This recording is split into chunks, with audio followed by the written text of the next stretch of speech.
வார்த்தை ஆண்டவர் உங்களுக்கு தீர்க்கதரிசனமாய் சொல்லுகிறார்.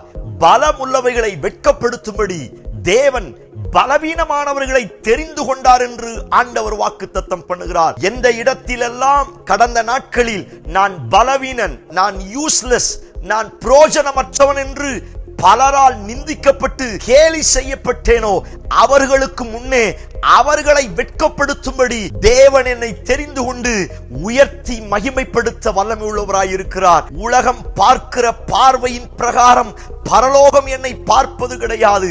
பரலோகம் எப்பொழுதும் என்னை சின்னவனாய், சிறியவனாய் அல்ல, ஆயிரமாய், பலத்த ஜாதியாய் பார்க்கிறது. என்னை பலவீனனாய் அல்ல, பலமுள்ளவனாய் பார்க்கிறது. நீங்கள் தூக்கி எறியப்பட்ட இடத்தில் அவர் உங்களை தெரிந்து கொண்டு அவர்களுக்கு முன்னே மகிமையின் மேல் மகிமையடைய செய்ய வல்லமை உள்ளவராய் இருக்கிறார். நீங்கள் அவரால் கீர்த்தியும் புகழ்ச்சியுமாய் மாறுவீர்கள்.